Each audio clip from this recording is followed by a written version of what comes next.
on, girl, let's scream. I am a god. No, please don't kill me, Mr. Ghostface. I want to be in the sequel. This is the part where you run. Come on, scream. Hello, and welcome to Let's Scream, a podcast where we dive into our favorite horror movies. I'm Parker. And I'm Stevie. And I'm Keaton. And today we are looking at 2004's The Phantom of the Opera, directed by Joel Schumacher. Join us as we journey to the Paris Opera House and learn all about The Phantom of the Opera. Of course. Are y'all ready to sing? Because remember, it's SHOWTUNE SCREAMTEMBER. And I'm ready to sing. All right, come on, girl. Let's sing. Okay, guys, so The Phantom of the Opera from 2004. How do we feel? Boo! Well, Keaton, let's go around the room. Sorry. Let's start with Stevie. I like it. I had a fun time. There are issues I have with it. Listen, I liked it when I was a kid a lot. Back when I didn't think fucking shit about. Yeah, you have nostalgia for it. Yeah.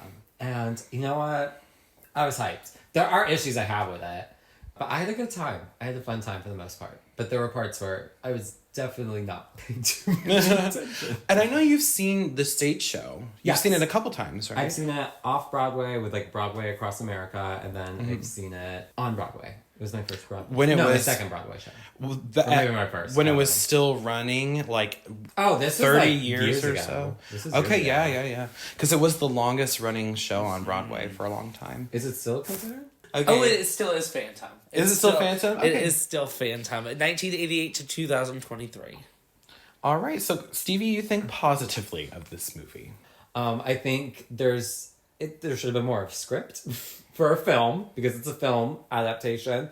And I don't like when they take something that's meant for stage and then just put it on film, because it just usually doesn't work as well. You have to kind of adapt it. And there's times they did change it where they're like, oh, this is just going to be spoken now. But then other parts they didn't, where I'm like, this could have been spoken or cut. Because 2 hours and 20 minutes, that's just too long of a movie for me without an intermission. But you don't hate this movie. I don't hate this movie. I don't hate it. All right, Keaton? No, it's a bad movie. I had no fun. As the resident theater kid, I sat there on my phone. I had to force myself to watch so I would be able to speak about this movie. And the whole time Stevie's sitting on the floor my God. Glued to the screen. Glued. Stevie's an iPad kid through and through, has three devices open, like a DS, the phone's on, the TV's on, but not during Phantom of the Opera. Listen, Everything was turned off. Listen, focused. I wanted to be invested, because here's the thing. I liked Little Shop of Horrors last week, but I don't have a connection to it. That was my first time watching it. Mm-hmm. So, I just didn't feel like I had a lot to talk about. So this week I'm like, oh my God, I actually have something to talk about, because I remember this film as a kid. Yeah. And I've seen it on Broadway. Is it your favorite musical? No. Oh. Because here's the thing. Even seeing it on Broadway, the script, the show sucks. The music, beautiful. I love the music. But the plot is just very convoluted and very poorly put together, because it's based off a book. And it's just not, the pieces that are chosen are very weird, and it's just not well done and I think, executed, because there's too many sing-songy parts. And Andrew Lloyd Webber's not known for plots. No, he is And not. see, that's my favorite problem. musical is an Andrew Lloyd Webber musical. Yeah, isn't your favorite musical Cats. It is.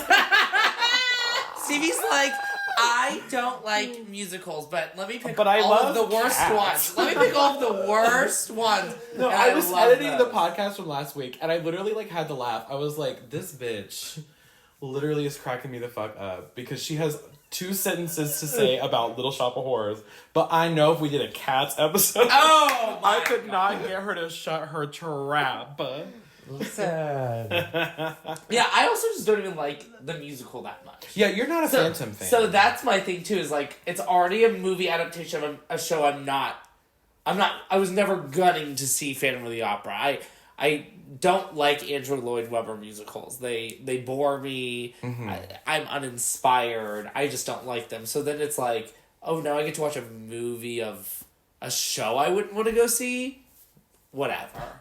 So that was my other problem is like, I already don't like the plot. I already don't like the story. Oh, I can imagine if you don't like Phantom of the Opera, good luck, Charlie. You're really not going to like this movie. Yeah. 100%. Yeah. So that's where I stand. If I saw Andrew Lloyd Webber in the streets, it would be on sight. That's where I stand. That's where I stand. I kicked that old man's ass. So. Okay, work. What Parker? about you, Parker? I despise this movie. Is this your Strangers? This is The Strangers. No, 100%. This is probably, in my opinion, the worst movie that we've covered on the podcast. Wow. Yeah. The golden boot of this podcast. No, 100%. Well, I'm a huge, you guys know, huge Phantom fan of the stage show. It's my favorite, like, musical stage show. And Phantom is, like, my dream role. Like, if I ever went back and started doing musical theater, I would try and, like, take every opportunity I could to play the Phantom. Yeah. Because I know I could. Slay. How would you want to be Carlotta? Carlotta! Her too. The drag Carlotta would eat. Oh! Indie drag theater. Get on that tomorrow. Wait! I'm going to suggest that to Matt. Yeah, you should. Drag Phantom of the Phantom Opera. of the You That would be fucking funny as hell. But yeah, I love Phantom of the Opera, the show, and I just feel really frustrated whenever I watch this movie because I disagree with you, Keaton, about the musical. I think it is a good story. I enjoy the dynamic of the Phantom and Christine and Raoul and all that shit. And I love the silent film, Phantom of the Opera, the original one. That's like my favorite silent film. Well, I think that one does a better story. It Tells the story does. better. It does. That's because I know the story for that one. I just don't like how Andrew Lloyd Webber structured the story. That's just my opinion. Well, and I'm not in love with the way that they do it on stage either story-wise, but we were just talking about how he's all about spectacle. And I think that on stage, it works. I think the story works because, first of all, this is a show where you need to cast singers. And I'm not saying, like, musical theater singers. I'm saying opera, classically trained singers, and they need to be in the correct vocal part that the show was written for. And tone. That And was the problem. tone. The tone was too flat. And poppy Yeah. in this. They cast people who had like pop voices. Yeah. And in order for these songs to work and to be dramatic and effective, they need to be sung very operatically. Like Carlotta. That's the only Yes. good opera singing in this. In this thing, movie. yeah. Which was dubbed. I'm like, if you're By going an to opera dub singer. Minnie Driver, dub all of them. Because they all need to be opera singers in order for this to work. And that's just me. I was classically trained as a singer, so like I'm kind of a stickler for classic vocals. But especially in this show. And I also think that this movie at its core is just very poorly directed. Yeah. It somehow takes a very exciting story. I mean, you got the stage show where there's the chandelier that crashes onto the, Yeah. there's ballet scenes that are like really impressive. There's very impressive singing and set pieces. And you take that and you somehow make it really boring on screen. I think this movie is a snooze fest. And this is me, and it's crazy because this is my favorite musical, and I find Phantom of the Opera on stage so exciting. So when we go into the plot and we're going through, I wanted to like break down why I think this failed as an adaptation to screen and why it's so frustrating. Because this show could make a really exciting movie. And I think the director, Joel Schumacher, who R.I.P., May he rest in peace. he was an iconic in Hollywood, and he pushed the boundaries of what gay people could do. And so I appreciate him for that. Love him or hate him, and he's made some shitty fucking movies. But what he's really good at is style. He knows how to amp up the spectacle and make really good stylistic choices. Like, Batman and Robin, we can all agree, is a turd of a movie. But that movie has a very distinct style. It's very comic booky. It's very iconic. campy. Like, yeah. Yeah. Batman has nipples on his suit. Hilarious. Like, come on. But I think with the Phantom of the Opera, what happened was Andrew Lloyd Webber, who is known for being like a shrewd, old, nasty, like capitalist pig, pretty much, is famous for not allowing his directors to have any creative control whenever they go to make an adaptation of his movies. And that's why all of the Lloyd Webber movies all suck. Boo. He has, none of his musicals have been able to become a successful film adaptation. No. So I think that's where the problem lies. Unless it's here. literally just like, listen, Cats. The film version is literally just a stage show. Yeah. Oh, like the 90s, Just like with no audience. Yeah. yeah, and that's great. It works. And then you can see the comparison when they tried to make it into an actual film. Terrible. We can all agree it was fucking stupid, right? The only thing I think you could ever do if you're not gonna do a like a stage show is like animated, like, but not CGI. But I think like if they did like 2D animation, I think it could be very well done. Yeah, but like I would like to see Phantom done animated, I or like think in a that could Disney be style. That could be great, beautiful. right? Or like a anime kind of like Studio Ghibli style. Sure, yeah, that would be really cunt. Or Tim Burton, Yes. Corpse Bride. Right. Oh wait, Nightmare that Before would Christmas vibe? fucking Yeah. eat. Wouldn't that eat? That would eat. So yeah, that's all I'm gonna say right now. I made several notes about why I hate this movie as we go through the plot and the choices that we made. Yeah. But I mean, like, there are things I do like about it. Not every decision was a bad decision. I have some fun facts. Thank you. I have some fun facts. I have an Do you have informatics any that degree. like? Do you want to tell all of them now, or I don't have any scene specific. So Oh, okay, I was gonna unlike say, I last was week, like, okay. I listened to the podcast. I didn't like how I just jumped in with the fun fact. Oh, I jumped. How you jumped in? Okay, so I didn't like it stylistic. Next week I'll have scene specific ones. Okay, Because they're not scene specific. Because this week when I listened, I was like, okay, just say them all up front. I don't like how I did it, but if I loved how you did it. okay, so then next week I'll go back. So this week, I'm front loading. So let's talk about Joel Schumacher. Please. This is my first fun fact. The decision for who was going to direct the 2004 Phantom of the Opera was decided in 1997 Oh my god. by Andrew Lloyd Webber.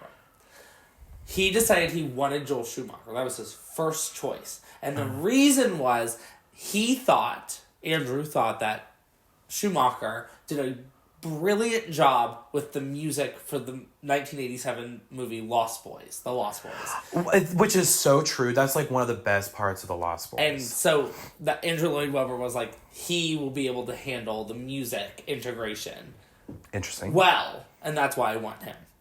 Now, if you agree with Andrew, clap. Oh, no one's No one clapping. clapped. Oh, okay. Right. So that's my first fun fact. Second fun fact. There was a brand partnership for this movie. What? It was Swarovski Crystal. They did the chandelier. The chandelier weighed 2.2 tons, and it cost $1.3 million. There were 3 of them. There was the main one that was used to hang every time you saw out. That was the main one. Then there was one that was destroyed. There was one that didn't cost as much money, easily destroyed. And then the third one we see first, in the first opening scene, when it gets shot up. That's a separate one, because it's wired for electricity, unlike the other 2.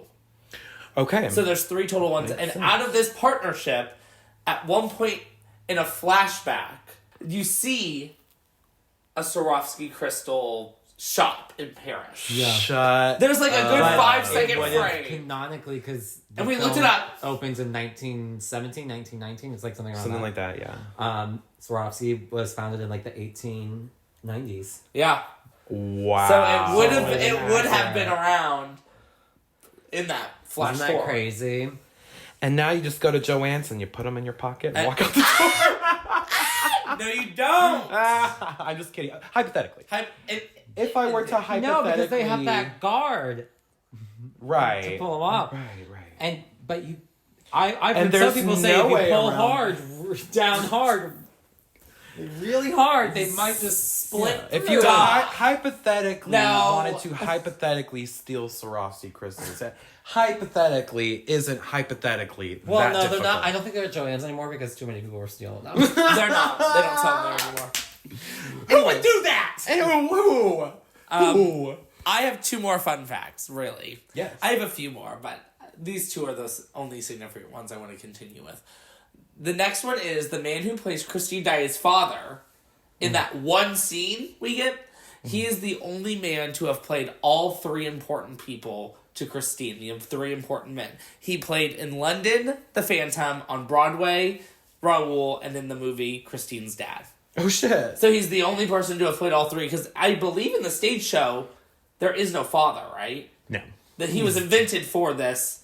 So, Well, in the stage not show, invented, but In the stage show, he's mentioned. never seen. And But we do him. see him very briefly. I wish we see him more. We see him once, and so now he's the only, and will only be, the only man to have played all three men closest to Christine Daae. My last one. This is the craziest one to me. Phantom of the Opera debuted in 1988, I believe, on Broadway. That sounds right. After the showing... 86. 86. So, in 86, a very famous man saw the show and was like, dang, I want to play the Phantom. This is the opening year of Phantom of the Opera on Broadway. It's only been in production maybe a month or so. And this celebrity goes to Andrew Lloyd Webber and says, let's start a film adaptation right now. I want to play the Phantom, whatever. Andrew Lloyd Webber declines and says, the show hasn't been on that long. We don't know if people are ready for a movie. We don't know if this will even be successful. It might close next month. So, ultimately, no. We're not going to do a movie at this time. The celebrity who wanted to play the Phantom? Michael Jackson. Shut the fuck. He told Michael Jackson, no, we're not doing a movie. Sing Right for me, now. Christine. Michael Jackson apparently loved the Phantom of the Opera. Like, loved the show. I mean, taste. Taste, I guess. Taste. It is a great Imagine stage show. seeing the Phantom of the Opera. With Michael Jackson. That is so funny. Hilarious. Like, that's so funny to think Michael Jackson Phantom. I mean, honestly, Get the AI I would on it. prefer it to Gerard who we Butler. got. AI needs to get on it. Okay, I do know that another fun fact, another person who was considered to play the Phantom, Speak on it. who I think would have done a far better job, was Antonio Banderas. And that would have been I great. think anyone would have done a better job. No, literally! And Gerard Butler, okay, he was my sexual awakening when he was in Lara Croft 2, The Cradle of Life, Tomb When she Raider. punches the shark. The one where she punches the shark, famously. But his character's hot, like, he's always doing push-ups and he's always shirtless. And I remember being like, that's for me. That is... This is the first time I'd ever seen Gerard Butler in a movie. This was my first movie with Gerard Butler. I was Phantom of the Opera. So I don't have a fond... The bar's low. The bar's low. Any other movie he's done great compared to He's this. usually, like, really hot in movies. Yeah. And he's, like, hot sometimes in this movie, but, like, the hotness of the Phantom is not what's important to me. But we'll get into No, it. he's not supposed to be. We'll I get never into thought it. he was. Okay, y'all, so... That's Fun Fact Corner. I love it. So do we have any other thoughts, opinions before we get into spoiler territory? No. No. All right. No thoughts at all. Well, at this point, to our listeners, we are going to get into the plot summary of Phantom of the Opera. And if you've never seen it and don't want to be spoiled, go watch Phantom of the Opera and then come back and get into the story with us. Are you ready to sing? Oh, girl, let's sing. Let's sing! All right. So, Phantom of the Opera 2004. We open on the Paris Opera House. It's in black and white, and an auction is going on for old memorabilia from the theater's history.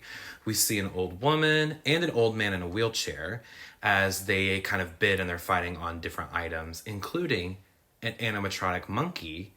And the old man buys it, and he's kind of like reminiscing on this animatronic monkey. Then they announce the next piece, which is a broken chandelier that was involved with the mysterious case of the Phantom of the Opera. And he's like, gentlemen, illumination or some shit like that. And then you hear the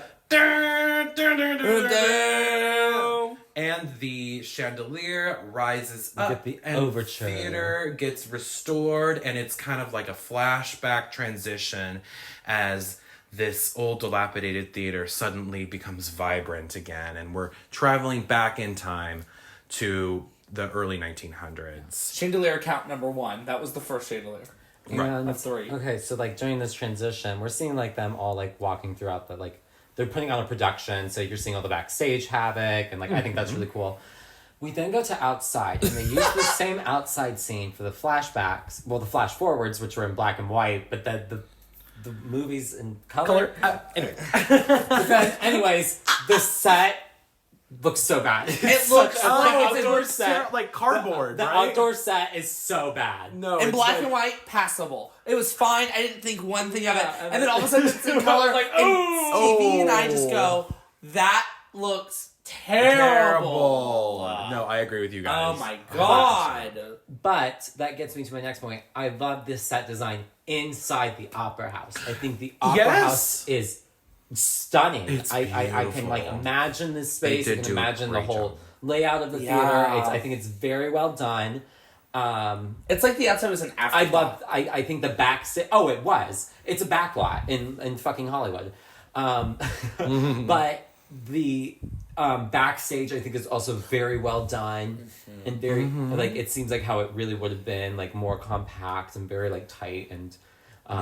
I really like the hustle of this opening scene. It felt very realistic. I really enjoyed. Yeah, I do. And so I got into it. It's a good opening scene. I love how it pays homage to the stage show because it opens the same way with them being like illumination and then like the chandelier rising. Which is such a cool spectacle in real life. So it's like sad that like it's no longer on Broadway because it was so cool. It was cool as fuck, yeah. So yeah, we're introduced to the kind of cast of the opera house. A rehearsal's going on for the current show. And we meet La Carlotta, who is the head bitch The prima donna. of the opera. Prima donna girl. And she's played by Minnie Driver, who is probably my favorite part of this movie. I think she camps it the fuck up. She knows exactly what movie she's in. Hands down, she She is the best part of adds, the movie. adds humor to this character. I mean, it's a funny a lot character. is supposed to be like the humor. It's a funny character in the show, but the way Minnie Driver plays her really elevates the comedy and makes her even better. But she's like, because she's the literal diva. of the opera diva, house. yeah. And Like that would have been her. Like her title would have been the prima donna. the prima donna diva, the prima donna opera diva. And she gets interrupted, however, by the announcement that the current manager is retiring and there are 2 new managers taking over. And they have a new patron, Raul, aka Patrick Wilson, who's wearing a cunty little flippadoo wig with like a little Coco Peru flip on the bottom of it. I also think he's good in this role. I think he's one of the better cast members. I love Patrick Wilson. I mean, horror fans will know him, obviously, as from Insidious and the Conjuring movies. Yep. And I think he holds his own in a musical. I think his voice is pretty good. Like, it's not the strong baritone that I want Raul to be. But it's passable. But it's passable. And compared to some other... people in the movie, he's he pretty can good. at least hit the note, Yeah. baby. He can hit the note. He can hit the note. He can find it, too. He can find the key. We see a dancer named Christine, played by Emmy Rossum, tell her dancer friend Yes. Meg that Yes. she... Emmy Rossum from fucking Shameless. Shameless. That is the range.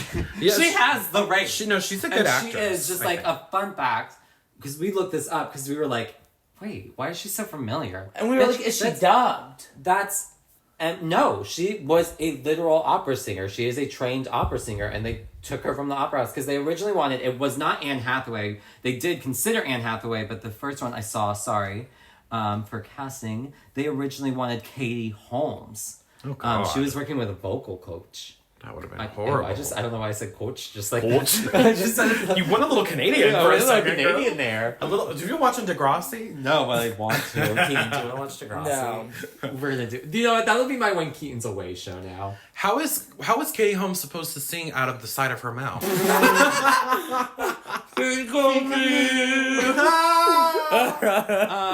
And then they considered Anne Hathaway, but then Anne Hathaway couldn't because conflict with Princess Diaries 2. Oh, And she made the right priorities. choice. I think she made the right choice. She had made the right priorities.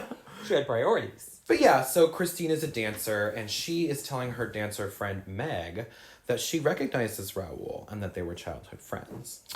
Then they're introduced to the lead singers Carlotta, who we talked about, and Piangi, who is the head tenor of the opera house. And they watch as the ballet rehearsal goes on. Carlotta has a diva moment. It's very Mariah, because during the rehearsal, her costume is just so cumbersome, and she's having wardrobe malfunctions. And so she gets pissed and is like, stop the rehearsal. And I get it. There's also a moment where I always laugh, she goes, somebody steps on her dress and she goes, you step on my dress, why? Yeah, no, she's great. Like, and her voice, again, as we mentioned, is dubbed with an actual opera singer. Yeah. So, like, the vocals are amazing. The vocals are incredible. And the new managers are like, what do we do? And the old manager is like, grovel. Like, kiss her ass. This is your prima donna. You need her. And there's a show tonight. So if she's pissed, the show's not going to go over well. So, like, they're learning that their whole priority is to literally kiss Carlotta's ass. Yeah. And I'm like, if I saw a woman like that, that would be my instinct. No one would need to tell me twice. Right. She gets you the business. She was the Mariah Carey of the opera. Look at her. Like, and they're like, please just sing for us. Like, why don't you just give us a little solo? And she's like, okay, fine. Da, da, da, da. She starts singing the song called Think of Me. And she sounds incredible. But uh-oh. Someone is up in the rafters. Starts fucking with, like, the backdrops hanging on the ropes. And they drop one on Carlotta. And that almost hits her. That's a hate crime. And she starts freaking out. And they're like, oh, senora, these things do happen. And she's like, these things do happen. And it's so kind. Yeah. Because what I love about her is her character is, she's from Spain. Yeah. La Carlotta. Yeah. Carlotta. Senora. So she gets cunty and she storms away in a rage. And the dance teacher, Madame Giry. Oh, sorry. Who is so decuntified in the movie version. Oh. It makes me so mad. So if you've never seen the stage show Phantom of the Opera, Madame Giry is this very tall, gothic woman. She's wearing all black. She has a cunt updo with like a veil over her head. She's got a long staff. And she bangs that bangs staff the around. staff, and everyone is like, and like turns all like shook. And she like speaks like this. And she like basically is like the kind of harbinger of doom character in the stage show. And she's supposed to be really spooky. So, when they turned the Phantom of the Opera into a movie, they picked this bitch who's like this short blonde woman doing a terrible French accent. One of the worst. Opera. Oui. She sounds even worse than Cezanne Marguerite's French accent. I just realized I came over here to get my chemistry book and then I never got it, so I came back to get it. How do you say now? Now! That's exactly how you say now, Cesar Marguerite, which you clearly know how to say because you just said it. So don't say how do you say before shit you clearly know how to say. And I Canadian. cannot take her seriously because this role is so cunty in the stage show. But all you can think about is her horrible accent every time she's on screen in this. And she's not intimidating at all. Like, No. I'm just like, who is this bitch? I'm not scared of her. Where's her spooky staff? Where's her cunty veil? Where's her goth? I hate it. And she speaks on the stage show so crisply. It's so like... Yeah, she's like, Christine Daesh. Yeah. She has been well taught. And in this, it's like, Christine Daesh. It's like, she has been well taught. But I digress. She tells them that she found a letter from the opera ghost. Well, she says opera ghost. Who requests that they keep box 5 empty for his use. So there's this whole, someone's been sneaking around in the theater and causing chaos. And the old manager just kind of like put up with it. These new managers are like, what the fuck? Yeah, he also requested like payment, right? Yeah. Pay me, bitch. It's like crazy amount. Like, It's a crazy amount. And like a month, and they were like, what the fuck? Like, what the hell? Jiri says that since Carlotta's gone, that Christine Daae should sing in the place of her because she has been well taught. So Christine steps out and she starts singing Think of Me, and she auditions, and everyone's like, she's really good. She's really good. It is. Oh my god. So then she obviously gets picked to sing that night. The scene transitions. I like this transition. This dress is my favorite part of the movie. This whole scene, I think, is amazing. This is also why I got really into it again. I was like, oh, this scene is so good. Think of Me is one of my favorite songs in the show. It is just a beautiful song. Yes. Oh, absolutely. Great It's one of the best message, musical great theater meaning. songs. And her costume is maybe one of my all-time favorite movie costumes. Oh, it's phenomenal. It's inspired, Oh my or God. it's a direct recreation. This is a scene-specific fun fact, I guess.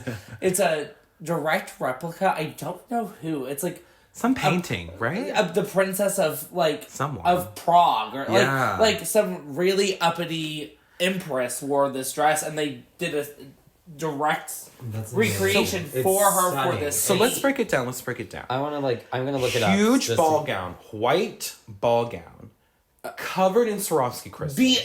Another partnership opportunity right there. There's lace, there's ruffling, but it doesn't look too much. It's like just a gorgeous, exquisite dress. Yeah. Her hair has little crystals, like little star crystals all throughout it, like peppered in her hair. it's so beautiful. Oh my god. And they also did this really good lighting on her that kind of gives a glow around she her. has a whenever it's halo. like- Yes. It's extravagant, but in the most elegant way. Like The dress also has like crystal. I don't know if it's A Swarovski, star motif. like star motifs on the first layer of tulle over the like ball gown.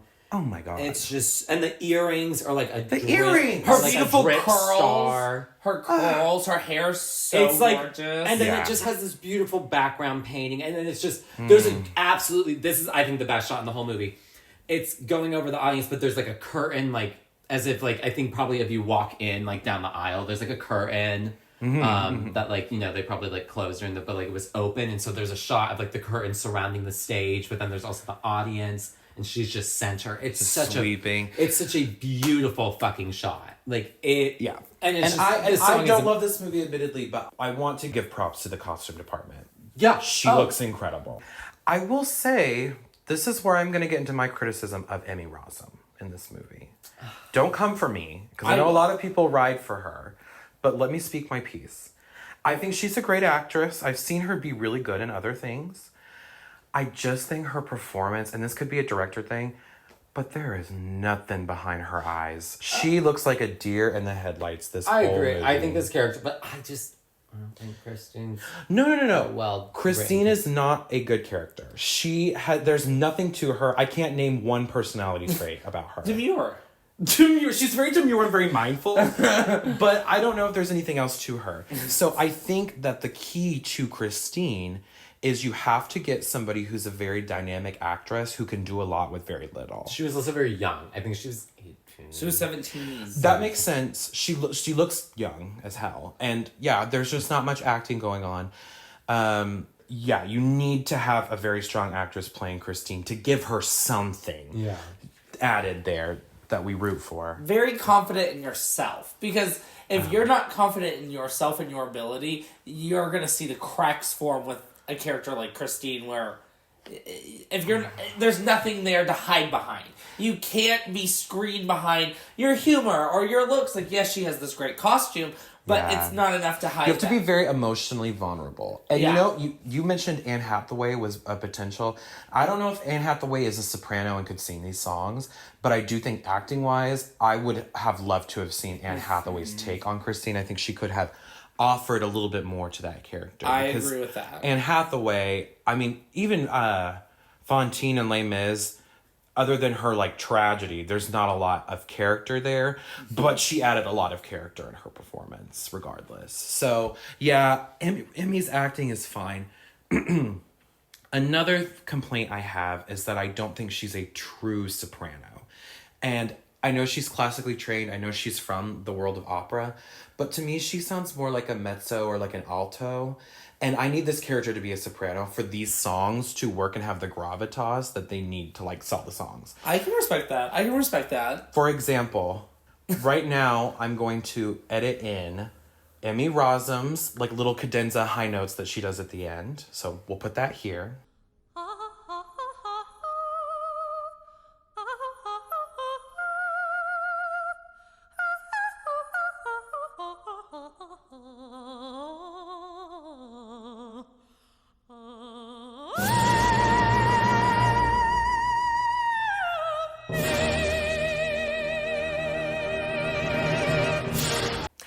Okay, and now I'm going to edit in my favorite Christine, Rebecca Kane's high notes.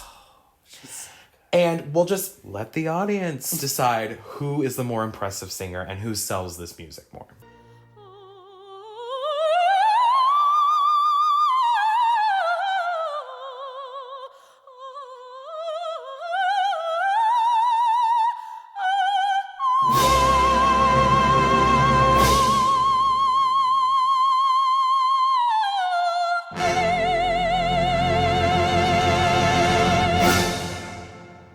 Okay, so now that we've done that... Wait,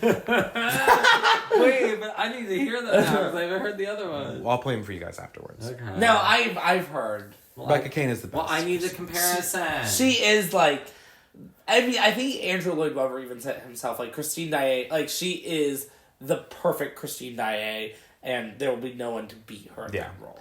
And another great Christine, while we're on the subject of it, is Sierra Boggess, who was the original Ariel on Broadway.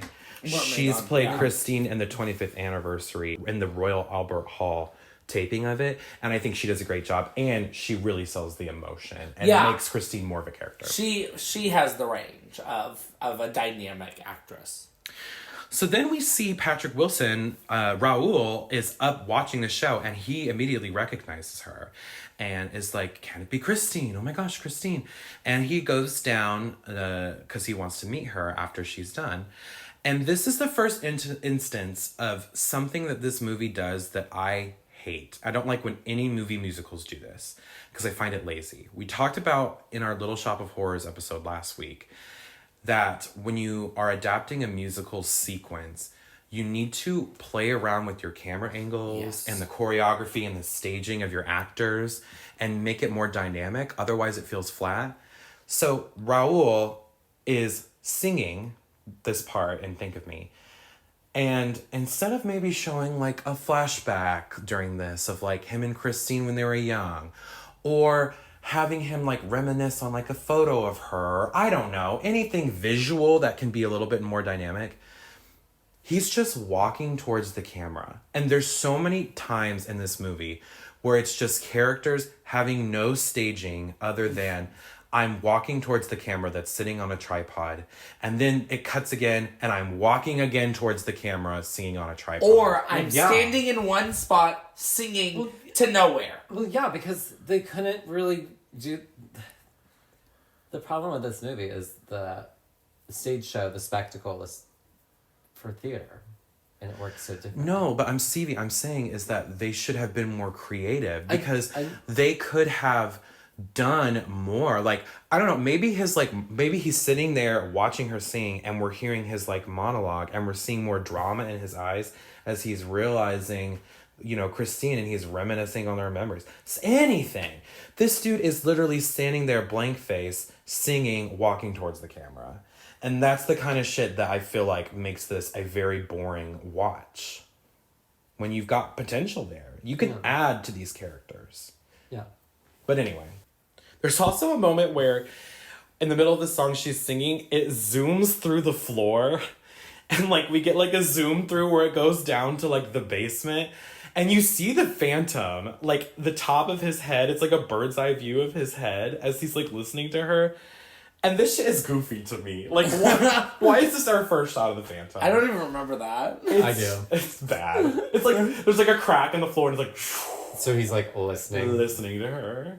But like, we know that he's supposed to be sitting in box 5. That's what he always does. We never see him sit in box 5. So that doesn't make sense. Yeah. Yeah, if he wants it so bad, go sit there, dude. Like, Right. I hate it. But, yeah, no, Emmy Rossum does fine, and I think she looks gorgeous, and this is a fun sequence overall. Everyone cheers when she hits the big high note, and it's a big success. And then we see Carlotta out in her, like, carriage outside, and she bites her thumb to make herself pass out. And I agree with her. Like, I agree with her. Yeah, because somebody was like listening. One of her like little cronies was listening and came and like told her like, It's amazing. Yeah. Girl, she's great. There's an interesting thing they do with Carlotta, though, I will say, in this movie that doesn't make a lot of sense to me, especially later. Everyone in this version doesn't like Carlotta's singing. They're like, the workers are putting cotton in their ears. But that doesn't make sense story-wise. Carlotta should not be like she's extra, or, like, her voice sounds like nails on a chalkboard. because if she sounded bad, she wouldn't have as much power. Like, she's supposed to be the most powerful one there. They're groveling to keep her there. And so when there's like a scene later when we see people are like trying to give flowers, and Carlotta thinks that they're for her, but they're like, no, give these to Christine. And I'm like, at that point, wouldn't these managers just literally replace Carlotta if everyone loves Christine more? And hates her? Like, what's the point in keeping someone you don't like? Yeah. Whereas bad. In the stage show, Carlotta is the best singer in the show. Just truly. Yeah. And there's no comparison between her. I mean, the Christines that they have are great opera singers too. But Carlotta is like the true, really powerful soprano that sings the highest notes in the show. And like, it would make no sense for them to want to replace her in that show. Like, she is the diva. She is a diva. Yeah. Just from a story point of view, I thought that was a weird choice. Yeah. But yeah, after the show, Christine is sitting in this like kind of weird part of the theater where there's like a beautiful stained glass window, and she's lighting a vigil for her father who passed away. And we hear someone singing, Christine, in the background. Christine. A voice. Her friend Meg pops up. Meg is blonde girl, by the way, if I haven't described her already. That's her trait. And she is Madame Giry's daughter. And she's Madame Giry's daughter. And they sing a song called Angel of Music, where Christine describes how she has been visited for many years by a quote-unquote angel, who she believes is the ghost of her dead father. And that it kind of also frightens her, but, like, tantalizes her. And Meg is like, girl... Creepy thing And number like, one. it's Like, also her voice teacher. Yeah. there's a lot of creepy things, and that's... If this was a visual podcast, I'd have creepy count number 1 right there. Because she's like, it's my dad teaching me how to sing. And then...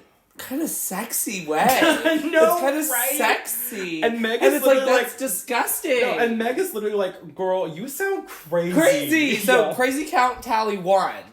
We also get more walk singing. Well, we get a lot of I'm pacing the room singing. They're like, she's singing about how scared she is, and her and Meg are holding hands, like just walking down a hallway. The whole song. Okay. In her dressing room, Madame Giry gives Christine a rose with a black ribbon tied around it and says, "He is very proud of you." Then Raoul visits Christine. And again, I'm sorry, I don't want to be so critical, but I have another issue. Be critical. So when you're adapting a movie musical and you don't want it to be too sung through, because Phantom of the Opera, the stage show, is completely sung through. There's not really any dialogue. And I understand that when you want to make a movie, you don't want to like alienate your audience. Like people hate Les Mis. You talked about last week, you hate Les Mis because it's all sung through, right? Which I understand. If you're not a musical theater fan, why do you want to sit and hear people sing the entire time? Yeah. So this movie tried to have its cake and eat it too, but it doesn't work because they're like, well, we'll just take moments of the music and have them speak it. And it sounds so unnatural. Yeah. And the words make no sense. Why would you say them out loud? Yeah. And sometimes it's even like, That's so grammatically incorrect, and it's okay. It's supposed to be like a poem, Yeah. right? It's lyrics. But when you're saying that, you have to Get rewrite it. And also give them dialogue. So again, Christine can be more of a character. Like, come on now. Why is she singing Little Lottie? Let her mind wander. Little Lottie. Like, what the fuck? Like, she's just saying poetry. This is the only dialogue we really get from her, and it gives us nothing about her. Nothing. Anyway, I digress. This whole thing's gonna be I digress. But he asks if she wants to go out. Like, oh, I haven't seen you in years. You did a great job tonight. Let's go and hang out. And she says, well, I can't join you because the angel of music is very strict. And he's like, oh, whatever. You're stupid woman. Stop talking. I'm going to go get the carriage. You wait right here. And she is like, oh, shit. We see a hand lock her door from outside. And then suddenly, all of the candles blow out in Christine's dressing room. And we hear the beautiful voice of the great angel of music who taught Christine everything she knows about singing.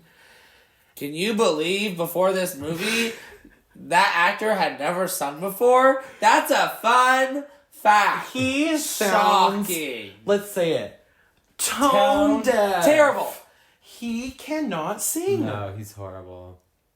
The Phantom of the Opera. In the Phantom of the Opera. Maybe his can't sing. Maybe his training was, okay, everything I do, don't do that. I guess. Take really shallow breaths. I mean, let's all try to do an impression, because it's like, insolent boy, this slave of fashion. Or like when it's a long note, it's very... The like bleeding vibrato that sounds like he's literally like doing this like on his neck. It's so bad. It's so bad. I mean, it just kind of from this point on kind of ruins everything. Yeah, like... If the Phantom, the actor who plays the Phantom can't sing, then the movie is broken. Then the literal show is broken. Because he's supposed to be this amazing tenor. Amazing this singer. Wonderful singer. He's been played by Ramin Karimlo. He's been played by Michael Crawford. All of these great, great, great singers. And you're telling me this was the best you could do? Michael Jackson wanted to play that part, and you said, how about Gerard Butler? I would have taken MJ over this. I would have taken, at the time, 2004 or 2003 MJ over Gerard Butler. Hell yeah.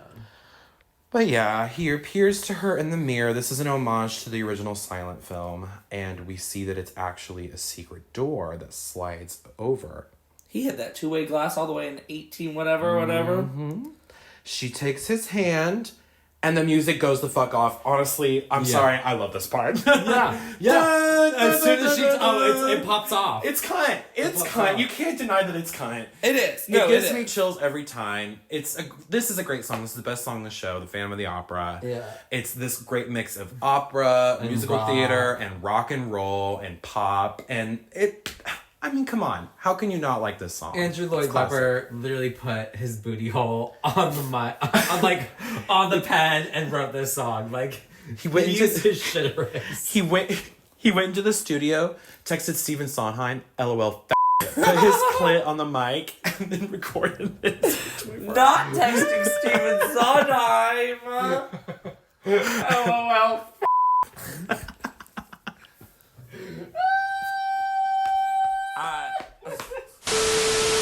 We get the iconic scene of him leading her down the cave. It's again an homage to the silent film, because the silent film was very cutting edge at the time as far as like the set and the camera angles they were doing. It's very artsy in the way that he leads her down.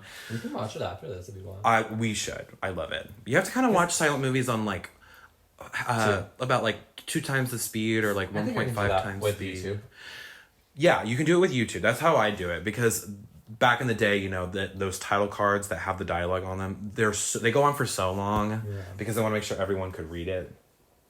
Because people were stupid back then. Because people were dumb. But it would be like, ouch! And it'd be on there for like 30 seconds. You're like... And the adults in the room were, ow. Ouch. Ouch. Oh, ouch. He said ouch. Ouch. Gotcha. But yeah, so he leads her down. There's a point where she gets on a horse, which is really cool. I like how this is all, again, an homage to the silent film. But then again, I have an issue with this scene. It's overlit. Overlit. You're in a cave and it's that bright. I don't buy it. This is supposed to be spooky. This is the best part in the stage show. This is literally when like all the lighting's blue and spooky and there's fog coming up to make it look like it's a lake. And then the candles rise up from the floor and it's so cunty. And in this version, the lighting is just so warm and so bright. It's not spooky. I don't get it. Like, we have the technology at this point in 2004 to light our movies spooky. I mean, shit, they had it back in the silent film. The silent film was lit really spooky. And like the cave is a beautiful set. Yes. His lair is great. It's awesome. As the layer looks beautiful. It is but, too lit. But it reminds me of... It's a cave. It reminds me of like the penguins like lair in Batman Returns. Oh, yeah. I agree, yeah. Well, like, which would make sense. That was in the 80s or the 90s, that movie, and it was lit spooky with blue tones. Why could they not have done this in 2004? They ran out of money. I also don't like, so at the end of this song, it's a very iconic, in the stage show, Christine starts singing this cadenza where it keeps changing keys and she keeps reaching higher and higher notes as it goes. And the Phantom is like instructing her, like, sing for me, Christine. And he has this power over her, and it's very like psychosexual kind of spell he has over her. And he's like caressing her, and it's like he's drawing the notes out of her, and she almost has like this orgasmic pleasure as she hits that really final high note. In this version, first of all, her voice sounds so auto-tuned on those high notes. I don't think she could hit them. I'm sorry. I don't think she's like that high of a soprano. I agree. I agree. They sound auto-tuned. Sound bad. And then she's not even in frame, or her back is to us, and she's not even singing. I hate it. It's like that's such a special moment in the show, and I think that would have been an easy one to translate to film, and it's part of like the epicness. Bitch, why not do that? I digress. The director's not that good. But again, Joel Schumacher, I think, could have done a good job, but he was not given if he had more creative control. the creative control. I think we always put the blame on Schumacher, but I think it all goes back to Lloyd Webber not wanting to do risks. Do you know, you sound a lot like Sheffield from The Nanny. The show The Nanny. Her boss, Sheffield, whatever his first name is, hates Maxwell Sheffield is a Broadway producer, and the whole series is like, hates God damn Andrew Lloyd Webber. One of his one of his backstories is he didn't want to produce cats. So he didn't passed invest in cats. And then it became this bit. So he hates Andrew Lloyd Webber. So every time you bring it up, I'm like, this is just Maxwell Sheffield being like, I hate Andrew Lloyd Webber. That's funny. I didn't know that. But I do. Also, he's known for being really shitty to his cast. Did you hear the whole controversy over Bad Cinderella? Yeah. Yeah, that's just... Well, I mean, Patti LuPone famously has an Andrew Lloyd Webber commemorative pool because she sued him in the 90s over the Sunset Boulevard adaptation coming to Broadway, and she sued him for $1 million and won, so she put a pool in her house. And it's called the Andrew Lloyd Webber commemorative pool. I love Patti LuPone. And it's a musical. She's the pettiest motherfucker on earth. She is. Everyone hates Andrew Lloyd Webber. Famously. Yeah. But anyway, we get my least favorite scene in the movie after that. It's a great song called Music of the Night, and he butchers it. He should be in prison for this performance. It's very boring. He sings at her for a few minutes, and then he starts caressing her booty cheeks. Then he shows her a life-size doll he made out of her, and she passes out. He places her in the bed and finishes the song. Thank God that's over. Okay, moving on. Yeah. It was really bad. It was really bad. I mean... He could not find the note. Find the note. This is the most iconic male solo in Broadway. Mm-hmm. I would give him my house key, because he can't find one. Right. He can't find the key, can't find a note. I auditioned with this song for a long time. When I was doing, when I was getting my classical training in, this was one that we worked on a lot. And it's really not that hard of a song to sing. Come on now. Music of the Night. And you're going to sing it like that. Choices. Anyway, moving on. I digress. I digress. We see Meg investigate Christine's dressing room, looking for her, and she finds the secret door with the mirror open. She starts going into the tunnel and she sees some spooky rats, but then her mother appears and drags her away. So we know Madame Giry knows what's up at this point. Oh, Madame Giry is deep into the conspiracy in life. Like, I think the person who has the biggest crush on the Phantom is Madame Giry. Giry. Yeah. Christine might think... Christine dying matches his freak, but Madame Giry worships the land he walks on.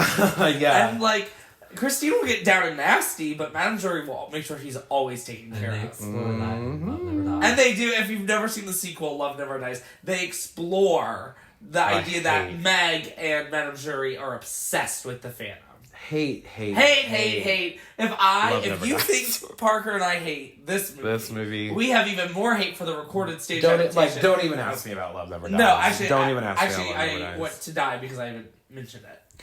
We see a stagehand named Joseph Bouquet is telling spooky stories. This is again an homage to the silent film. There's this whole scene where a stagehand is like terrorizing the dancers, telling them stories about the Phantom. Oh. And Madame Giry appears and she slaps him and she sings to him in her bad accent. And she's like, Joseph Bouquet, el diotang. I love it. Back in the lair, Christine wakes up and she goes up to the Phantom while he's playing on the organ. She takes his mask off. She has some gall. She has some gumption. Okay. Because he freaks the fuck out. He's very insecure about like the side of his face that's obscured by the mask. And he sings Stranger Than You Dreamt It, which is a song. It starts out with him being like, damn you! You little flying fedora! And like, it's like bitching her out. Like, why the fuck are you taking my mask off? And it's like a whole mystery, like what his face is supposed to look like. But we kind of can see it underneath his like sprawled open hand. It's like when you're watching a scary movie and you cover your eyes with your fingers spread apart, so you like move your hands. Like we can still see it. We can see it, and Dude, I've seen worse. Just showing but it. notice he has hair where the mask is. I'm going to point that out now. That's a continuity thing. There's a continuity error choices. that in this scene when the mask comes off, he has a hairline under the mask. Later, I will point out. I don't want to talk too much about his face yet, because when we get the face reveal later, that is going to be a whole, I'm sure, 5-minute tangent. But I'm just pointing out the hairline, and I'll bring that up when we get there. Because it's there now, it might not be there later. It might not be there later. Continuity. But she kind of is empathetic. This is a good moment in the stage show too. Christine just where maybe she would be frightened and run away. She gives him back the mask and is like, I'm sorry, kind of thing. And he puts it back on and he's like, okay, let's go. Sorry, don't be mad at me. I'm sorry. And we get it cut back to the black and white scenes of Raoul when he's like an older man. This is when we get the Swarovski sign. I think this is it, I yeah. think that's the first one. Can I tell you there is absolutely no reason for these flash No! forwards? No, this made no sense. It's to get the ad in. It's to get the... That makes, when you said it was an ad, that makes so much sense because story-wise, it slows the story down, it doesn't add anything, and it's boring. And it's not like a stage show where you might need a 1-minute filler scene to change sets or whatever. It's a movie. It's a movie. It's a movie. You don't need stuff like it's this. an advertisement. It's It's an ad. Basically, I'll summarize every single flash forward scene that we've seen from now on. It's Raoul being sad about Christine dying. She's dead. At this point in the timeline, she's dead, and he's like reminiscing on her.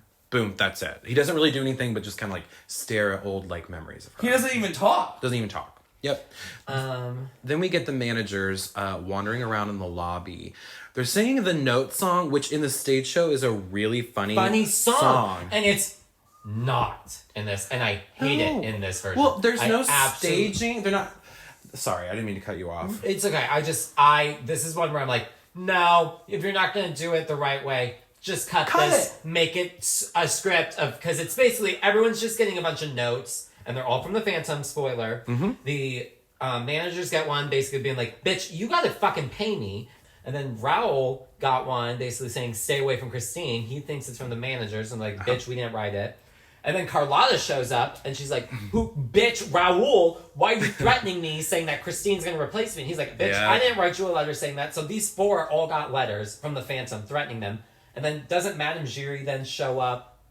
Giry And she's shows like, up. "Bitch, here's another letter." Yeah, and she says Christine is fine. We found her. Yeah. She's resting right now, right? Yep. Because there was worry. We didn't know where Meg and Jury must have gone back and been like, Yeah. Christine's gone. Oh, yeah. And you're right. She has a new note from the Phantom, who they call the Opera Ghost. The Opera Ghost. How you say? You say oui. And this letter says, "Hey, tonight, Christine better be playing the main bitch of the opera, not Carlotta. Period. And also, I want my money. And I want my money. Run my check. And box 5 better be empty. But yeah, this is a really funny song in the stage show because they're in the office and one by one people start like barging into their office, like with like Carlotta, which is, "Where is he?" And like literally they're like, "Bitch, we need to lock this door." Like, keep walking in. We need to put a chair in front of Yeah, because instead they do it in the lobby of the... And it's more walk singing. They're wandering around. Deacon, if you will. Why are we wandering around in a movie where you can choreograph and have fun? You can put jokes in. You can have visual gags, right? Like maybe they're finding like little traps that the Phantom set, or they're like seeing like, "Oh, bitch, the Phantom," or like maybe they see him like, I don't know, like dodging in and out of like corridors or something. Anything. Anything. It's fully done. Because literally they just took the stage show and were like, okay, that's it. Hate. Hate. Oh, we also see him playing with Barbies in his lair. He literally has like little dolls that he's made up of all the characters. And I thought this was kind of fun. Oh yeah, because he wants, I don't know what show they're doing, but he wants, there's a silent role called the Page Boy, and he's like, Carlotta's gonna, because y'all haven't been following my rules and doing what I say, so Carlotta is playing the Page Boy, the silent role, and Christine is gonna play the main, the lead. But yeah, I thought it was kind of camp that he's playing with dolls. Yeah. I like that part of the lore that he like has like Barbies. He's so like you. He's just so silly good. A girl has to have her hobbies. You Uh-huh. can't just be a creepy stalker. Exactly. I like it. I like that he has a hobby. Carlotta has had it at this point, and they're chasing her around. Again, it doesn't make any sense why they wouldn't just replace her. This is where it doesn't make sense. Yeah. Like the whole, because this is when we see people being like, "Oh, Christine," and she's like jealous.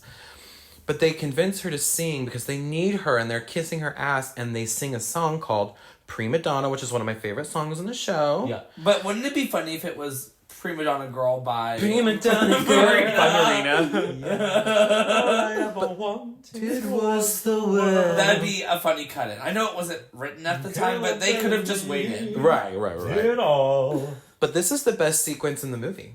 Yeah, I This agree. is the best job they did with any of the songs on the stage show. It's fun. It has this and that's campy great. little visuals. There's a part where like he's drinking alcohol from her shoe because he's like so down bad to please her. Yeah. She's like doing whatever. There's a scene where she's being like carted on like a thing where they're all like hoisting her around backstage the opera. There's a scene where like her big giant hoop skirt falls down and like perfectly like wraps around her and she's wearing the hoop skirt. See, this is the shit you have to do when you're making a movie musical. Yeah. They had fun with this scene. I don't know why they couldn't do it with the rest of the rest fucking of movie. it. And by the end of the sequence, they're standing on the stage ready to go. And her Marie Antoinette pink look. Yes. Cunty, cunt. Maybe my favorite Marie Antoinette look on screen, period. I think I More than Detox? Or Raja? Neon Antoinette? Besides Drag Race looks... I even like this more than the looks in the Kirsten Dunst movie. Like, this is just cunty cunt. This is Really? yeah, well, because this is awkward. Except for the wedding dress. No, I love the costumes in that movie, but I'm just saying, they did a good job with the costumes in this movie. I want to give props. Have you seen that? Yeah, I've seen that. We should watch it. The costumes in Phantom of the Opera, the costumes in the interior set, beautiful, love them. And then I just wish that the care and consideration that went to costumes and set went to acting, singing, And script directing. development, directing. Yeah. I wish we could have had that energy consistently. So the opera starts, and they're singing a song called Poor Fool, He Makes Me Laugh, which is like this whole storyline of Carlotta is cheating on her husband, basically, with someone. It's Christine's character is dressed up like a maid, but is actually like a young man who is seducing Carlotta. And I like this in the movie, but one thing, this is just like a little, like, as a fan of the stage show thing. In the stage show, it's not Piangi who plays the husband in the opera. It's this like baritone bass guy who has a really super deep voice, and it's cunty. Like, he sings the song in this like really low voice. And I get why in the movie version they didn't want to add too many characters. So we'll chain it into a tender part and have Piangi sing it. Yeah. But I miss the like super low baritone part. This is a fun song though. During the show, we see the Phantom up in the rafters yell out, "Did I not instruct that box 5 be kept empty?" You know the bitch in box 5. Was I'll get up. They got their ass up real quick. Like, I didn't even like this show. Right. Interrupting the show, they continue on. We also see somebody tampering backstage with Carlotta's little throat spray that she has. Bitch, what was she spraying? Yeah. Maybe some throat coat tea. Entertainer's Secret. You ever go to CVS, get you some Entertainer's Secret before a show? No, I don't know what the fuck that is. I don't know what that is. Oh, honey, it'll get you right. I could hit notes that I never could hit before Entertainer's Secret. But yeah. What is that? Not It's sponsored. like a little throat spray. It Is has that like, what it's called? yeah, Entertainer's Secret. Bitch, what the fuck? Yeah. It's like has like a little bow tie on the front of it. I love that. Never heard of that. Yeah, so she starts singing at one point, and her throat cracks. She can't hit the notes anymore. She sounds like a frog. Yeah. And he says, "It's you who are the toad, madam." And the managers pause the show and announce that Christine will have to return to play the lead role in Carlotta's place. Yep. So in the meantime, they're like, let's have an impromptu like ballet from like the third act of the show, and all the ballerinas are like scrambling. While they're also redoing the sets. Yeah. Trying to get everything. Trying to get Which I'm everything. like, why do you have to change the set if they're just gonna just go on from the same. Also, why can't it be just a 10-minute break? Yeah. They're doing too much. Y'all go They're get some popcorn in the doing lobby. too Go much. use the bathroom break. Like, Yeah. do what you need to do. If y'all need to go hit your vapes and your pens outside, this is a really good pen hitting time. Oh, you know everyone got that. Oh, okay, girl. Well, also back then they were doing coke, so I'd be like, okay, Yeah, if go y'all take need a to go have a go bump, dude. Take a bump in the y'all. bathroom. If y'all need to go be 365 party girls, this is the time to This do is it. the Everyone gets time, up. girl. Everyone gets up. Actually, you know what? In honor of the break, because of this break, we're providing you Coke. Go to the lobby, get you Yeah. some Coke, and They come didn't need back. to do all this. Just give your audience Coke. Can we get popcorn for free? Whoa. Whoa. Whoa! Slow don't down. be crazy. Don't be crazy. So, in the meantime, they're performing this ballet, but we see Joseph Bouquet, the stagehand, up in the rafters, getting chased around by the Phantom. Now, fun fact about me, some lore about me. In high school, for our performing arts festival, I got cast to play the Phantom in this scene. It was a movie-themed performing arts festival that we were doing, and there was little skits in between each song that were from movies. Yes. And we did, the Phantom chases around and chokes out Joseph Bouquet. And bitch, I got to play the Phantom of the Opera. And I got to run around on the rafters. Like, literally of our stage. One of the coolest things I got to do in high school. That's- for and sure. you choked someone out. Yeah, and I choked somebody out. Hell yeah. It was kind. Yeah, it was pretty kind. Me and you have that in common. Yeah. Not choking. Okay. Joseph Bouquet gets choked out, and Phantom hangs him from the rafters and dangles During him their little in front of the dance. stage, causing commotion. Everyone freaks out. And As they should. I would freak out. Oh, Christine and I thought this was a Raoul. classy opera. Oh my god, I thought this was a classy opera. But Christine and Raoul run up to the rooftop and they sing All I Ask of You. Which is one of my favorites in this show. It's a beautiful song. Again, these singers are just fine. They are all right. They're not belting it out like I want them to. But it's a cute song. We see Phantom is hiding behind a statue and like listening in. He's like crying like a little bitch this whole song. Like Like, you cut to him, like, weeping softly in the corner, which kind of takes away a lot of his, like, mystique, I feel like, to just show him, like, being a crybaby. Yeah. But I wrote that Patrick Wilson's voice is very nice. He holds his own. And I said he should have been the Phantom at this point. Like, damn. Like, yeah. Come on now. He would have been good. He would have been fine. He's handsome. He can sing. Again, not belting it out like I want him to. But better than what we got. The stakes are low, or the bar is low, so, They kiss at the end of the song, and the Phantom, he does that meme of Emma Roberts playing Chanel from Scream Queens, where she's pouting like this, and she's like, like, Chad. Yeah. He literally does that.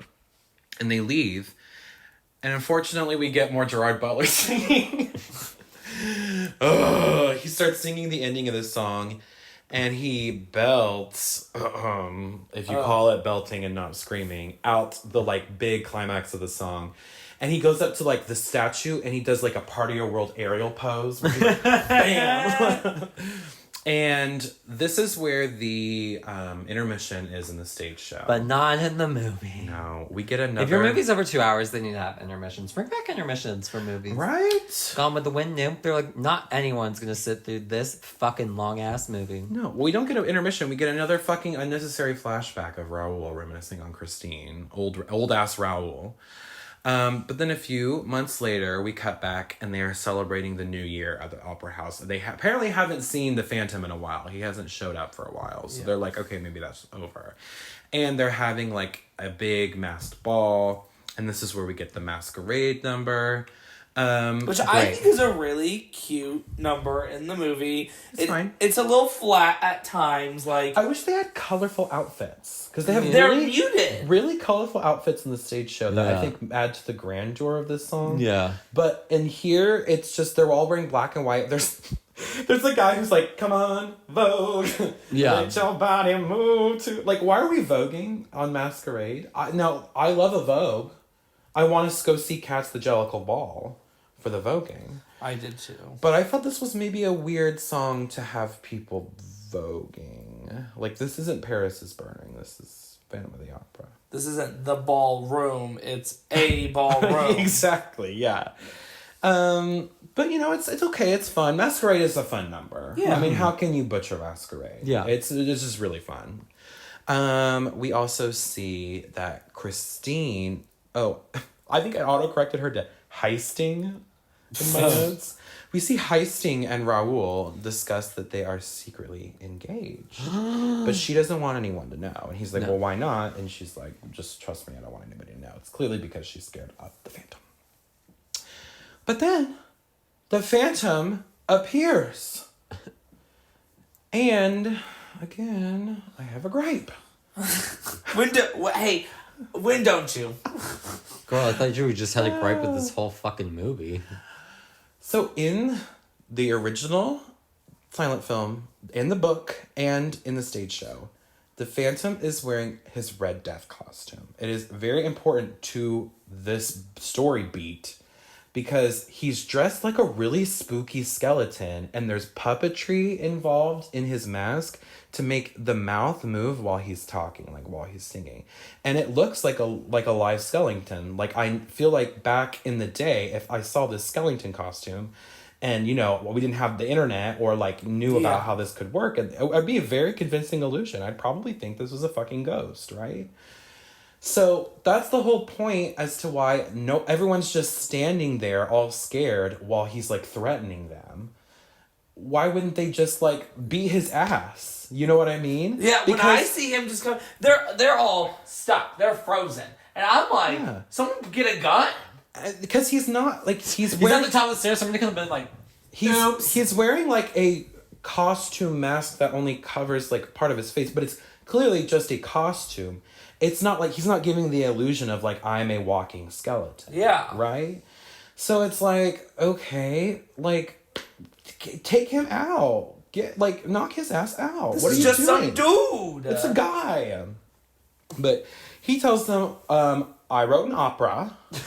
and you're gonna do it. And you're gonna fucking do it. And he throws the like script on the steps of the lobby and is like, here, it's called Don Juan Triumphant.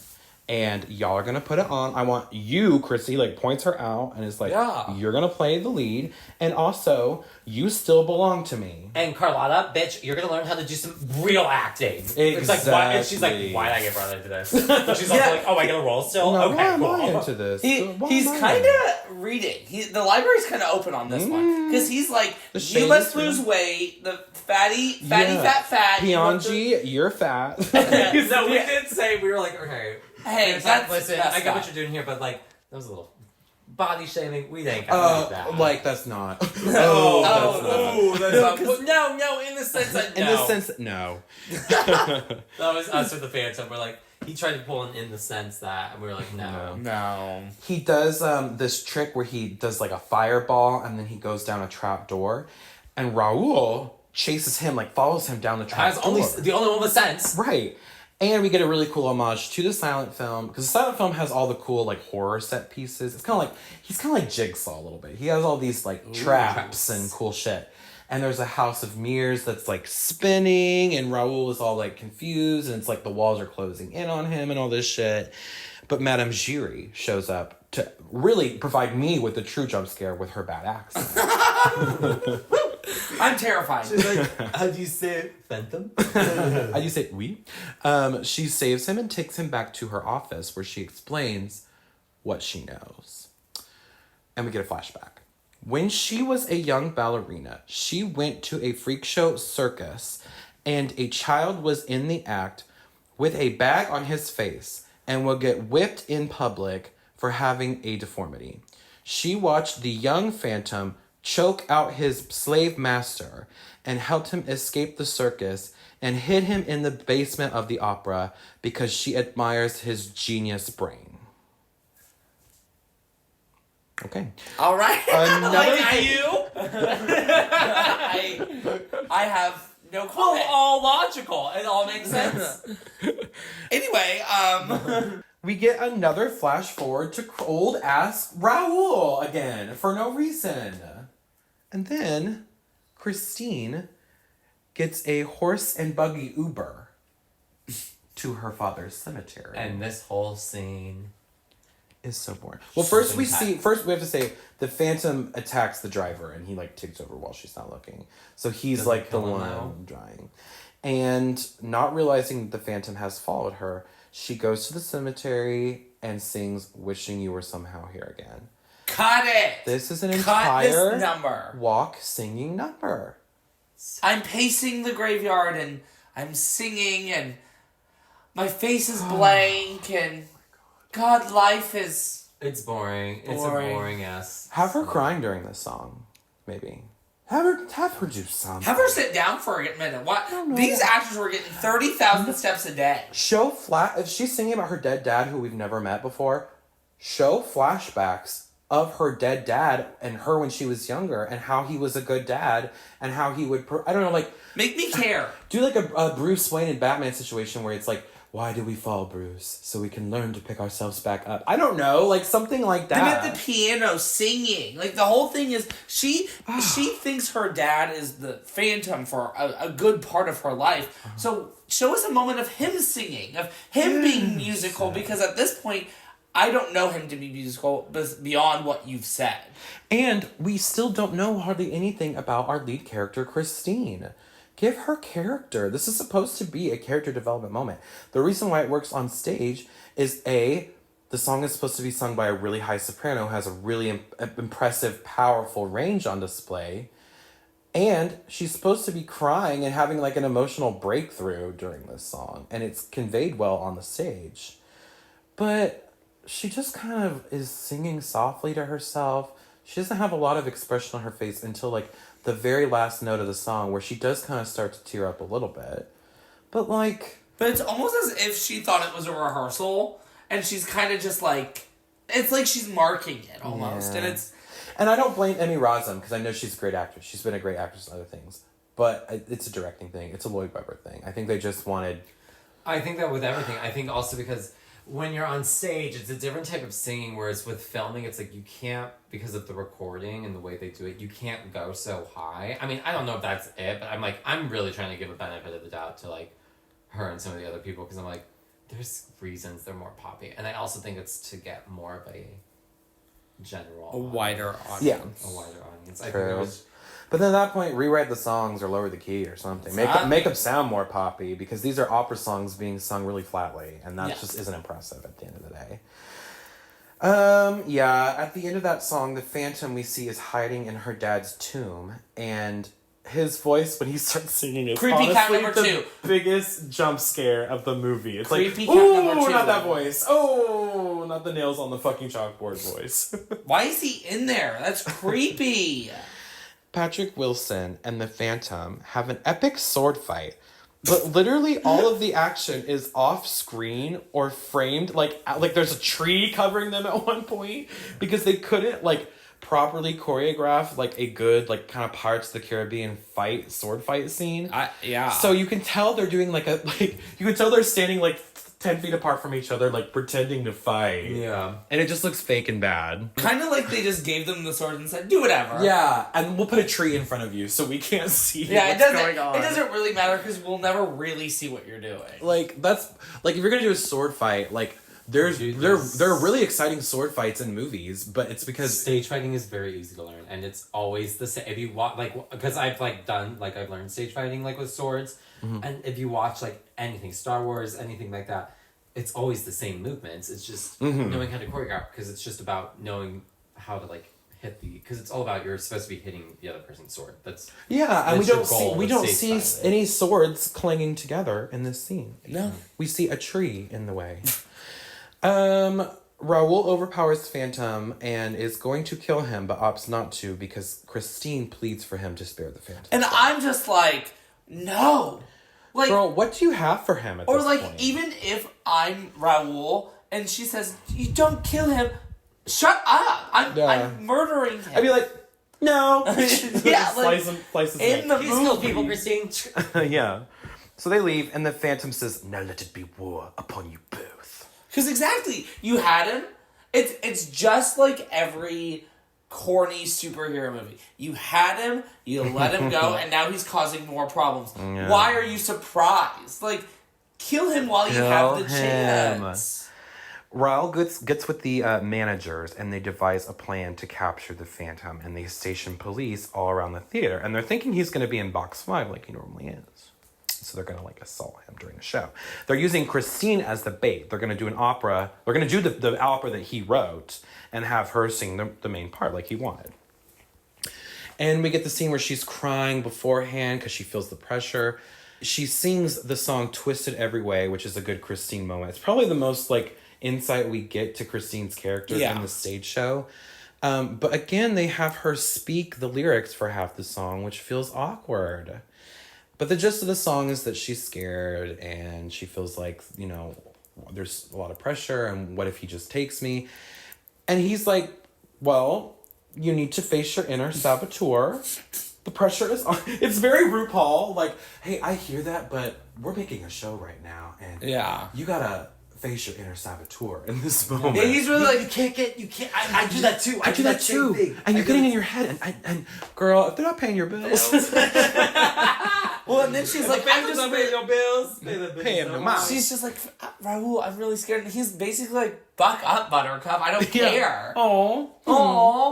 You didn't. He's really like, you didn't. Well, you I didn't could let have me. killed him, but you didn't want That's to. it. You Yeah. could. I could have killed him, but you said no. So now we're here. Boo-hoo. What happened?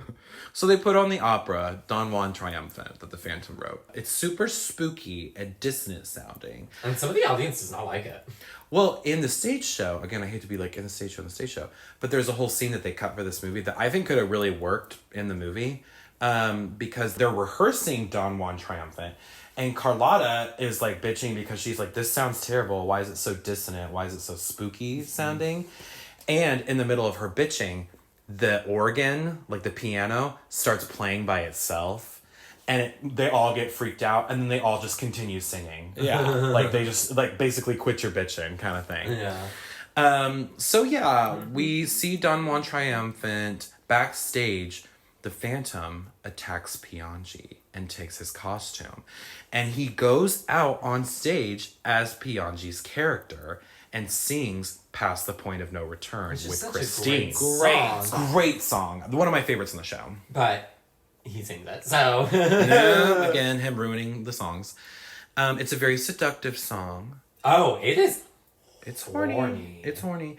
And we can tell Christine is getting dickmatized in this moment by the Everyone kind of is. Everyone backstage starts like watching because I'm very confused. Do they realize it's not him, like Piani, or do they think I think they can tell, and they're like, "What do we do? Because if we shoot, we could hurt Christine because he's literally like caressing her on stage." I think that's what it is. So that's why they're kind of like plotting, like, "Oh, Royal's like, let's send somebody backstage." Yeah, because her eyes get real big. Like, this is a great acting moment on Christine's part. Because she's, like, facing him, acting her heart out, and then when she turns around, she does, like, big eyes, like, someone come help me. She also knows, like, oh, I have to keep going, because I feel if I fuck this up, I think he's going to get even more. He's gonna, yeah, exactly. But I also think she's kind of plotting what's going to happen. And she's also tantalized because he looks hot in this scene. Yeah. This is his best costume for sure. Mm-hmm. He's got like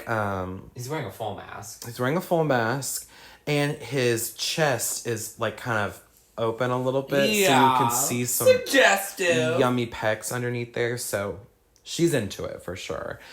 And the guards get backstage while he caresses her, which makes also we see Raul is like really uncomfortable. He starts crying because he loves Christine, doesn't like to see her in this situation.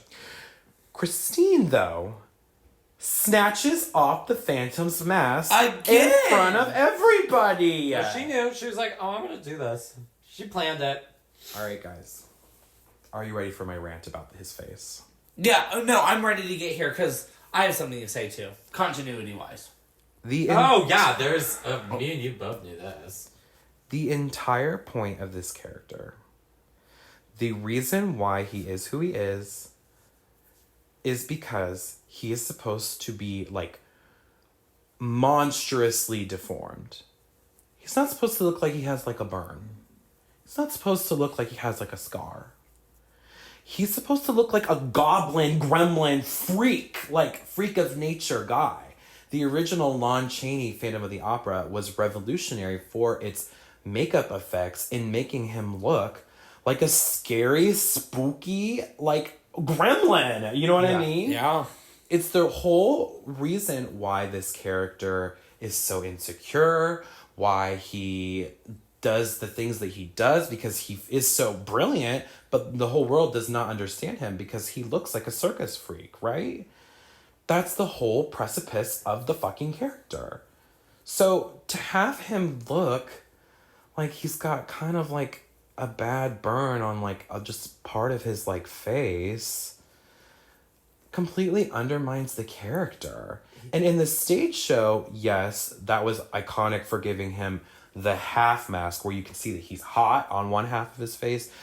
But if you've seen a stage show, he looks crazy on the left side of his face when you finally see it. Yeah. And you can understand, like, his teeth are exposed on one side, his eyeball is like bulging out. He's got like a weird kind of like grayish tint to his skin, and like his nose is all fucked up. I think even his ear is fucked up too. And his ear is fucked up. So it just completely ruins the character for me that he's so insecure about just like a little burn scar on his face. Basically. And like there's no way he would have been like a sideshow attraction exactly. at that level. Exactly. Like, no one would have, because the whole point of like sideshow attractions, which obviously no one in this room agrees with, but it was the spectacle of looking so different than a normal like a typical human, a deformity or something that was so outrageous to the human mind. Mm-hmm. And if I would have paid money, like he's not on the same level of like a conjoined twin. Like if I would have paid money an anomaly to a freak show to go see what's behind the paper bag, I'd be like, "Where's my 5 francs? Where's run me my francs, bitch?" Because this is just some dude. Shit. Yeah. This is just some dude. And he's so hot on the whole rest of the side of his face. I can forgive it. Like, okay, but it's fine. There's also an issue because this is the second time she's pulled off his mask. Second time. Well, the first time, he still has his hair, his black hair. This time, he's wearing a wig? Yeah, I guess it was a wig the whole time. Maybe she didn't pull it off the first time, but she pulled it off the second time. I don't know. She did it with one smooth movement to get both the wig and the mask. Yeah, because he's like definitely. And that kind of also bothered me. I was like, wait, if we're gonna do it both times because it made no sense to me. I was very confused. It's just bad. Hate. Yeah, I don't like his reveal. Hate. He then chops a rope that causes them to fall down to the basement while simultaneously causing the big chandelier to fall and crash, which is a huge moment in the stage show. But it's not like, it's whatever in the movie, you know what I mean? Yeah, It does start a huge fire and chaos. Oh, I have a scene-specific fun fact. Go for it. Oh my god, hilarious. I said I had none. Now this is my second one. In 2004, a few months before this movie came out, they went to the West End, and, you know, like, Andrew Lloyd Webber got on stage, and he was like, we have a secret project coming up, but after tonight's performance, we'd like all the audience to stay so we can record you for an upcoming project. So the screams you hear when the chandelier falls is a recording of an audience on the West End in 2004 that they just recorded. And it makes no sense why they would do that. Why they would have like a real audience do that when they could have just had voice people. But yeah, there's so much stock voice recordings in Hollywood. Like, okay, but that's interesting. But they said in 2004, they said, let's go to the West End and get these people's take on screaming in a theater. Well, you know, they did something. They contributed to. Well, it shows that you did something. It shows that you did something. They contributed to a terrible movie. So Carlotta finds Piangi's body backstage and is all freaked out. So he died. R.I.P. Diva down. Literal diva down. Literal diva down. Pour one out. Madame Giry, in her bad accent, shows Raoul how to get down to the Phantom's lair. And tells him to keep your ends at the level of your eyes. Which, this doesn't make sense in the movie. In the stage show and in the book, The Phantom of the Opera, the Phantom uses what they call his magical lasso. Which is like a lasso that can come down from anywhere and just like choke a bitch out. And it's a noose. And it's like a noose. And so that's why you are putting your hand up so you can avoid the lasso coming down and strangling you. You can like hold it with your hand. But we never see a magical lasso in this movie, so it makes literally no sense that she's saying put your hand at the level of your eyes.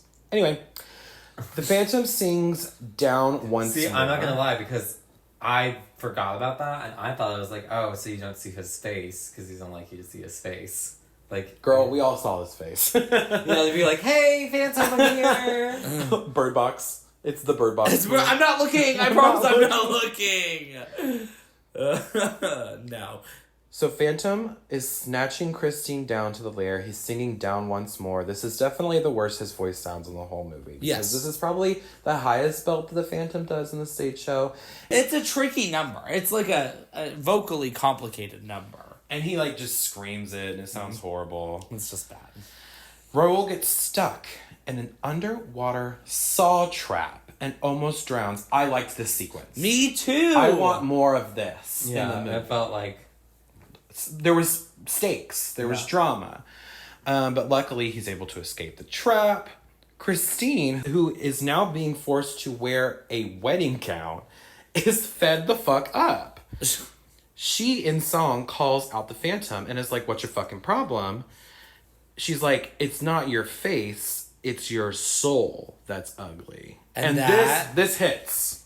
You can tell he is like, oh, shook by hearing that. Ugly on the inside and out. Raoul shows up behind a gate, and him and the Phantom have a cunt off, and then he lets him into the gate, only to lasso him up by the neck. It's not a magical lasso. And he ties him around the gate to, I guess, like, choke him out, like, snap his neck on the gate, I think. And he was not keeping his hand at the level of his eye. Right. He did not heed her warning. And look what got him. And look what happened. He tells Christine, okay, marry me or I will kill this man. How about that? How about them apples? And Christine is like, I hate you. And then she's like, but wait, let's make out actually. I kind of feel sorry for you. You know what? You're kind of like a 5 and I'm a 10, but I'll give you it. I like some. to. Why does she kiss him? I don't know. That never made sense to me. This is from the stage show. Yeah. But it's like so her initial response to him threatening to kill her boyfriend is, I'll kiss you. Yeah, let's make out. A little bit. Give me a little. And he is so shook by her kiss that he pulls, I wrote, a Cher from Clueless, and he says, this time it was my soul that needed a makeover. So he lets Christine and Raoul go. And we see that there is an angry mob currently coming down the tunnel to kill the Phantom. The Phantom is crying to himself, looking at the little animatronic monkey, and she appears to him.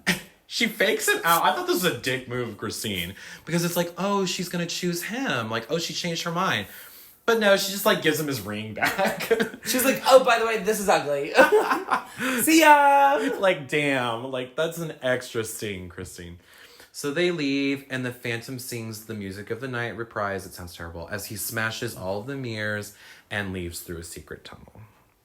Secret tunnel.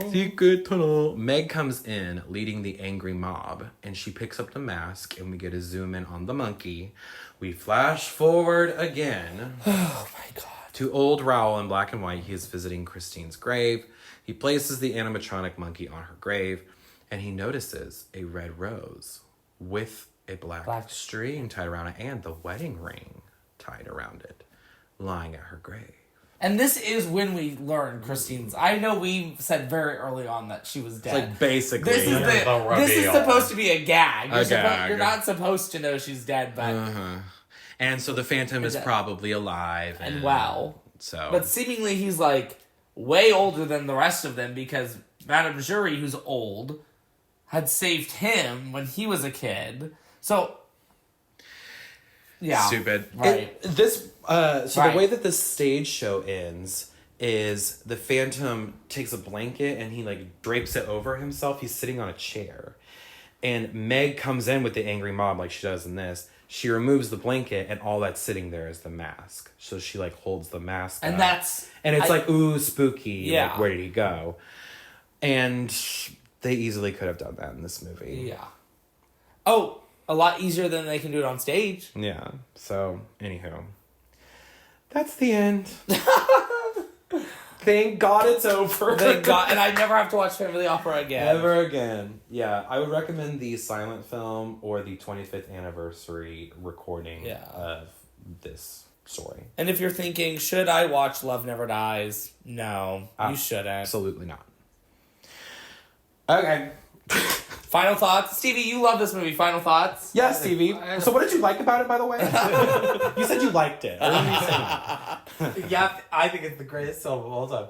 No, I just had a fun time with it. That was it. What was fun about it? Yeah, what was the fun part? But no, I understand. There are people that ride for this movie. Some people love. There are people this version. who ride for this movie? Yeah, some people ride for this movie. I don't ride for it, but I liked it. And fine. And I hated it. Movie's so crazy I had to write it. You know what I mean? Okay, so that is our thoughts on Phantom of the Opera 2004. Next week, we will be continuing with our SHOWTUNE Screamtember series and doing another movie musical that is spooky. We are going to be doing Sweeney Todd starring Johnny Depp and Helena Bonham Carter. As you can tell, we have opinions already. We are going to be joined by a special guest, but we'll save it for next week to announce who that is. And in the meantime, we want to say thank you so much for joining us on this episode of Let's Scream. We hope you had a fun time with us at the Paris Opera House. How you say? Please remember to follow the pod and leave a like and a glowing review. The reviews really help us out. Again, really help. We are trying to monetize this podcast, and we can only do that if we have engagement. So we are at Let's Scream on all of the socials: Twitter, TikTok, YouTube, Spotify, Instagram. And you can follow me at Parker_Will_C on Instagram. And you can follow me at StevieNash95. And you can follow me at Jesus_is_biscuit. And until next time, this has been Let's Scream. Bye.